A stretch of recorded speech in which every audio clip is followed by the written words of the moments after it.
వైకుంఠ ధామాలు మయ్యి అన్ని రాష్ట్రాలకు ఇచ్చినట్టే తెలంగాణకి ఇస్తున్నారు. మనకి- ఆంధ్రప్రదేశ్కి ఇచ్చినట్టు మాత్రం ఇవ్వట్లేదు. ఆంధ్రప్రదేశ్కి ఏమి ఇచ్చారు? ఉం? ఏమి పోలవరంకు 1,00,000 కోట్లు జాతీయ ప్రాజెక్టు ఎప్పుడు? హోదా ఇచ్చారు, 1,00,000 కోట్లు ఇచ్చారు. నువ్వు అది ఇప్పుడు కాదండి, ఉం. ఒకటే మళ్ళీ రేపొద్దున బనకచెర్లకు కూడా 82,000 కోట్లు ఇస్తున్నారు. నువ్వు బస్ కచర్లకు ఇవ్వలేదు, ఇంకా ప్లానే మొన్న ఆల్రెడీ ఇంకా అది మళ్ళీ సబ్మిట్ చేయమని చెప్పారు. ప్రాజెక్టులు ఏదైనా అట్లా ఏ రాష్ట్రాలకు ఎంత పడుతుంది ఇవ్వరు. ఉం. కొద్దిగా అక్కడ ఉన్న రాజకీయ నాయకత్వం ఉం. వాళ్ళకి ఎందుకంటే విడిపోయి ఇబ్బంది పడుతున్నారు. ఆ ఉం. ప్రాంతంలో ఒక రాజధాని లేదు పాపం. ఉం. వాళ్ళు 50 సంవత్సరాలుగా 60 సంవత్సరాలుగా మనం నిర్మించుకున్నాం. కేసీఆర్ ముఖ్యమంత్రిగా నిర్మించిండు, ఆయన జగన్ నిర్మించలేకపోయాడు. ఉమ్మడి రాష్ట్రంలో ఉం. ఒక 60 సంవత్సరాలు ఆంధ్ర ప్రజలు ఇక్కడ హైదరాబాద్ వచ్చి హైదరాబాద్ అభివృద్ధిలో బాగా ప్రధాన పాత్ర పోషించారు. ఉం. వనస్థలిపురం కావచ్చు, దిల్సుఖ్ నగర్ కావచ్చు, కూకట్పల్లి కావచ్చు, హైదరాబాద్ చుట్టుపక్కల ప్రాంతంలో వాళ్ళ కృషి ఉంది సార్. ఈ అభివృద్ధిలో. ఉం. ఒక రోజు రాష్ట్రం విడిపోయింది, ఉం. వాళ్ళ ఆంధ్రప్రదేశ్ వాళ్ళకి రాజధాని లేదు. ఉం. రాజధాని లేనందువల్ల కొన్ని ప్రత్యేకంగా అది కూడా 15,000 కోట్లు రుణం. ఉం. కొన్ని చిన్న చిన్న ఏదైతే ఇప్పుడు ఇక్కడ ఏంటంటే అన్ని వడ్డించిన విస్తర ఉండేది ఒకప్పుడు. అంటే మనకు అభివృద్ధి చెందిన మిగులు బడ్జెట్ ఉన్న తెలంగాణ ఇచ్చేది. ఉం. మనం ఏ రకంగా అభివృద్ధి చెందాలా, ఉం. మనం ఇంకా బడ్జెట్ ఎట్లా పెంచుకోవాలా, ఇది ఆలోచించాలా తప్ప కానీ అంటే మనం ఇప్పుడు ఆంధ్రప్రదేశ్కి నిధులు నీళ్లు అన్నీ పోతున్నాయి, ప్రత్యేక తెలంగాణ సాధించుకుంటేనే మన తెలంగాణకు న్యాయం జరుగుతుందని చెప్పి మనం నీళ్లు నిధులు నియామకాల కోసం కొట్లాడి తెచ్చుకున్న తెలంగాణ కదా సార్.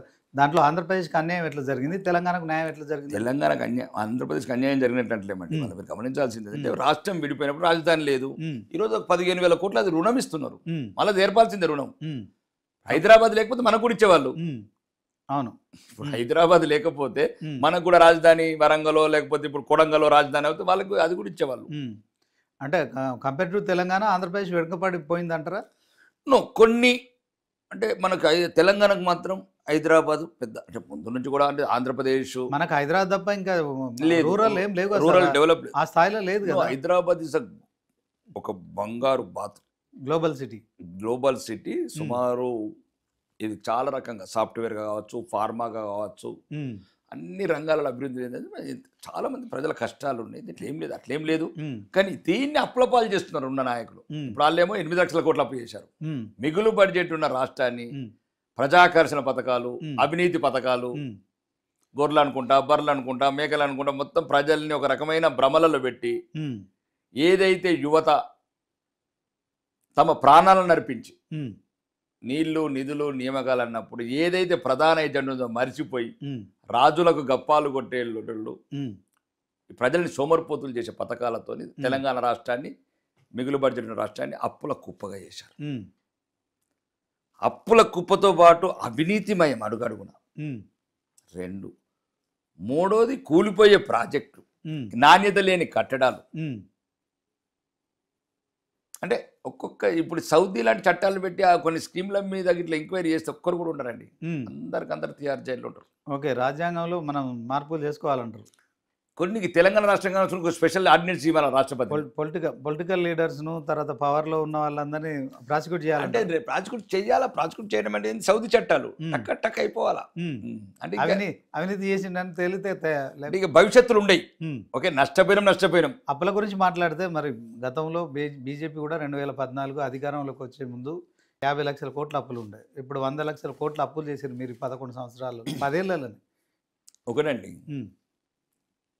ఇక్కడ చేసే అప్పులేమో ప్రజాకర్ష పథకాలు, అవినీతి పథకాలు, దుర్వినియోగపరిచే పథకాలు.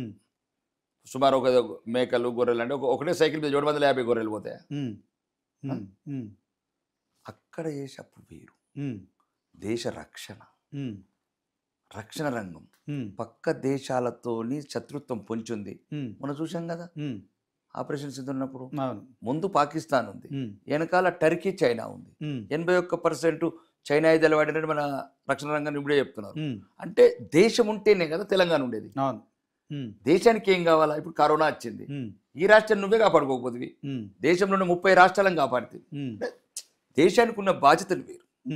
రక్షణ రంగం కావచ్చు, ఇంకా ఆధునిక శాటిలైట్స్ కావచ్చు, రకరకాల సైంటిఫిక్ రీసెర్చ్ అండ్ డెవలప్మెంట్స్ దేశాన్ని ఒక వికసిత భారత్గా చేయాలని ఒక వైపు. రెండోది ఈరోజు నువ్వు చూడండి, ఇప్పుడు ఇన్ఫ్రా సుమారు ఒక 74 ఎయిర్పోర్ట్లు ఉన్నాయి, 153 160 ఎయిర్పోర్ట్లు చేసి. అంటే మధ్యతరగతి వాళ్ళు కూడా అంటే ప్రపంచంలో వచ్చిన మార్పుల ప్రకారం వాళ్ళు కూడా ఒక ఆధునిక వసతితో ఉండాలి. వందే భారత్ ట్రైన్లు అది ఒక రైలు కొని మనం చూద్దాం. కేసీఆర్ ని, రేవంత్ రెడ్డిని ఏం మాట్లాడుతున్నారు? దేశ అభివృద్ధి వేరు, అది దేశాన్ని కాపాడాలి. ఇప్పుడు మీరు ఒక్కటే గమనించాల్సింది, లక్షల కోట్లు 6 లక్షల కోట్లు రక్షణ శాఖ కావాలా, నీకేం రక్షణ ఉంది? నీకు బార్డర్ రక్షణ లేదు కదా. ఇవన్నీ కొద్దిగా చదువుకున్న వాళ్ళు జర్నలిస్ట్. ఎన్ని రోజులు సార్ ఇప్పుడు బీజేపీ ఎన్ని రోజులు చెప్పుకుంటుంది పక్క దేశంతో యుద్ధాలు చేస్తున్నాము, తర్వాత రక్షణ రంగానికి ఎక్కువ వ్యయం ఖర్చు చేస్తున్నాం అంటారు. మీ దేశంలో మీరు ఇచ్చిన హామీలు అసలు ఉద్యోగాల విషయంలో కావచ్చు, తర్వాత అభివృద్ధి విషయంలో కావచ్చు, కేవలం మీరు జై శ్రీరామ్ అని పేరు చెప్పడం కావచ్చు, హిందువుల ఓట్లు, ఇట్లాంటి కార్యక్రమాలతో మీరు ఓటు బ్యాంకు లక్ష్యంగానే మీ రాజకీయాలు సాగుతున్నాయి. దేశంలో అనుకున్న రీతిలో కావట్లేదు. ప్రతి ఎన్నికలకోసారి మీరు ఏదో సర్జికల్ స్ట్రైక్ లాంటివి చేస్తున్నారు. సో దాంట్లో పార్టీ అంటే బీజేపీ పార్టీకి 11 ఏళ్ళు ఆదరించిన క్రమంలో దేశంలో విపరీతమైన అంటే ఇంటర్నెట్ ద్వారా చాలా లోన్ యాప్లు వస్తున్నాయి, చాలా రకరకాల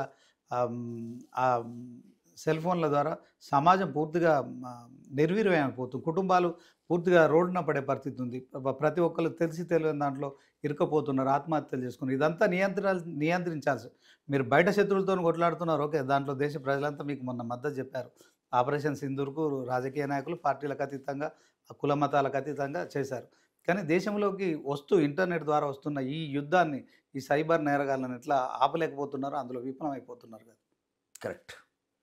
అన్నది ఏంటంటే ఇప్పుడు దేశంలో మాకు జై శ్రీరామే కాదు, జై శ్రీరామ్ అయితే మా ఆత్మాభిమానం బరాబర్. ఓకే, ఎట్లయితే ముస్లింలకు 80% ఆఫ్ పీపుల్స్ ఉన్నారు, మీకు అది మాకు ఉన్నది ఒక దేశం, దాంట్లో అది తప్పలేదు. మేము తప్ప ఇతర మతస్థులు ఆత్మాభిమానం, ఆత్మగౌరవం. రెండోది దేశం అభివృద్ధి మేము చెప్పింది కాదు. ఈరోజు వరల్డ్ బ్యాంక్ 25 కోట్ల పేదవాళ్ళని ఆటోమేటిక్గా జరిగింది వేరు, ఆటోమేటిక్ ఎట్లా జరుగుతుంది అది పక్కన పెట్టండి. 25 కోట్ల పేదలని దరిద్ర దిగురేఖ నుంచి తీసుకొచ్చి ప్రపంచ రికార్డు అది. ఇంకా రెండోది మీరు అన్నారు కదా, మేము స్థానాలు మేము ఇయ్యము.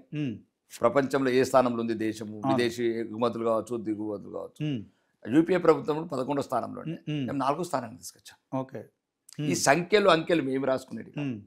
ఇది ఇప్పుడు ఒక భద్రత గల బాంబులు లేని భారతదేశం. ఒకప్పుడు సోమనాథ్ గుళ్ళల బాంబులు, రైల్వే స్టేషన్ల బాంబులు, దిల్సుఖ్నగర్ బస్ డిపోలో బాంబులు, లంబిని పార్క్లో బాంబులు, బొంబాయిలో బాంబులు, ఎక్కడ చూసినా ఒక మధ్య తరగతి వాళ్ళు భయపడిపోయారు. ఈ దేశంలో ఎక్కడ కాలు పెడితే ఎక్కడ బాంబులు పడతాయో, మా పిల్లల్ని ఎక్కడికి పంపించాలని ఒక దరిద్రమైన స్థితి నుంచి, ఒక భయానిక పరిస్థితి నుంచి ఈరోజు దేశంలో ఒక సురక్షితంగా ఇనుప కంచెలతో నిర్మించడం అక్కడక్కడ జరుగుతాయి విశాల భారతదేశం. రెండోది, మీరు ఈ రోజు ప్రపంచంలో మేము ఛాలెంజ్ చేస్తున్నాం. మీరట్టు ఢిల్లీ 18 లైన్ల రోడ్డు ప్రపంచంలో ఎక్కడన్నా చూపండి. రోడ్స్ కావచ్చు, హైవేస్ కావచ్చు, వందే భారత్ ట్రైన్లు కావచ్చు, విదేశీ ఎగుమతులు కావచ్చు, విదేశీ పెట్టుబడులు కావచ్చు, పారిశ్రామిక రంగం కావచ్చు, అన్ని రంగాలల్లా అవినీతి లేని ఒక్క అవినీతి 11 సంవత్సరాల. అదే యూపీఏ ప్రభుత్వంలో అవినీతి లేని రంగం చెప్పండి, అది రక్షణ రంగమా? ప్రతిరోజు లక్షలాది కోట్లు 2G స్కామ్, 2 లక్షల కోట్లు. రాజీవ్ గాంధీ భోపాల్స్ కడికి పడితే 2G దాకా ఎక్కడ లేదు. భూమి మీద స్కాము, ఆకాశంలో స్కాము, భూలోకంలో స్కాము, నీళ్ళలో స్కామ్, జలంతర్గాములు కొంటే స్కామ్తో విసిగిపోయిన భారతానికి ఒక శాంతి ఇచ్చాం. This is no. ఇప్పుడు ప్రపంచం చూడండి, 24 దేశాలలో సుమారు, ఇప్పుడు నిన్నటితో 25 దేశాలలో భారత ప్రధానమంత్రికి ఒక అత్యుత్తమ పురస్కారం. ఆ దేశం ఒక్క నిమిషం, ఒకప్పుడు భారత ప్రధాని కూడా చులకనగా చూసే దేశాలు ఈరోజు రెడ్ కార్పెట్ వరుస్తుంది. అంటే భారత ప్రధాని, ఒక భారతీయ జనతా పార్టీ సుస్థిర ప్రభుత్వం ఉంది కనుక, సుస్థిర ప్రభుత్వం వేరు, నికాస్ అయిన నిజాయితీ గల హిందూ బిడ్డ వెళ్తున్నారు. వాళ్ళు అన్ని రంగాల్లో అవినీతి చేసినారు అంటున్నారు, కానీ మీరు కూడా అంబానీ అదానీలకు దోచిపెడుతున్నారని కాంగ్రెస్ ఆరోపిస్తుంది కదా సార్. ఒకటి మీరు గమనించాల్సి, పారిశ్రామిక రంగం వేరు, జ్యుడిషియల్ సిస్టమ్ వేరు, అడ్మినిస్ట్రేషన్ సిస్టమ్ వేరు. టాటాలైనా బిర్లాలైనా ఫస్ట్ ముఖేష్ అంబానీ వాళ్ళ నాన్న ధీరుభాయ్ అంబానీతో లంచ్ చేసిందే ఇందిరాగాంధీ గారు, రాజీవ్ గాంధీ గారు. దేశంలో ఎవరున్నా పెట్టుబడిదారులని, పారిశ్రామికవేత్తని ప్రోత్సహిస్తారు. అది దేశ విధానం. ఎందుకంటే ప్రభుత్వం అన్ని రంగాలకు వెళ్ళలేదు, పరిమితులు ఉంటాయి. దానివల్ల మీరు ఎవరున్నా, రేపు కాంగ్రెస్ ఉన్నా, కమ్యూనిస్ట్ ఉన్నా, ఎవరున్నా అదానీలు, అంబానీలు, టాటాలు, బిర్లాలు, గోయంకలు ఉండాల్సిందే. అది వాళ్ళకి జరుగుతుంది. అదానికే 11 లక్షల కోట్ల రూపాయలు ఆయన సంపద ఆవిరైపోతే మీ బీజేపీ ప్రభుత్వం అతన్ని కాపాడింది. రాహుల్ గాంధీ ఆరోపించారు, ఏం చెప్తారు? అవన్నీ అవి అవాకులు చెవాకులు. జనరల్గా అంటే అప్పట్లో ఇది తీవ్ర దుమారం కూడా. అది ఒకటి. ఇప్పుడు రాజకీయ ఆరోపణలు, ఇప్పుడు దాని ఖార్గే గారు వచ్చారు. హిండెన్బర్గ్ ఆ విషయంలో నివేదిక కూడా ఇచ్చింది. అది ఇప్పుడు ఇప్పుడు ఒకటే రండి, ఇది స్వయంబలం చెందిన భారతదేశం, స్వయం అభివృద్ధి, ఆత్మ నిర్భర్ భారత్. ప్రపంచంలో కొన్ని ఇబ్బందులు ఉంటాయి. ఎందుకంటే ఒక కరోనా వ్యాక్సిన్ కూడా ఈరోజు మనం కనుగొని ఈరోజు 140 కోట్ల మందిని బతికించుకోగలిగినాం, విదేశాలకు ఎగుమతి చేయగలిగినాం. కొన్ని దేశాలకు గిట్టదు. ఈ దేశ అభివృద్ధి కావచ్చు, సూచికలు కావచ్చు, 4వ స్థానం జపాన్కి రాజ్ చేసినాం. జపాన్ అంటే నేననేది కొద్దిగా ప్రపంచానికి కొద్ది ఇబ్బందికరంగా ఉంటుంది. ఎందుకంటే వాళ్ళకు ఒక ప్రపంచానికి 140 కోట్ల మార్కెట్ ఇది. ఇప్పుడు అమూల్ మిల్క్ కావచ్చు, ఇట్లాంటి అన్ని కొన్ని. ఎందుకంటే నేను అనేది ఏంటంటే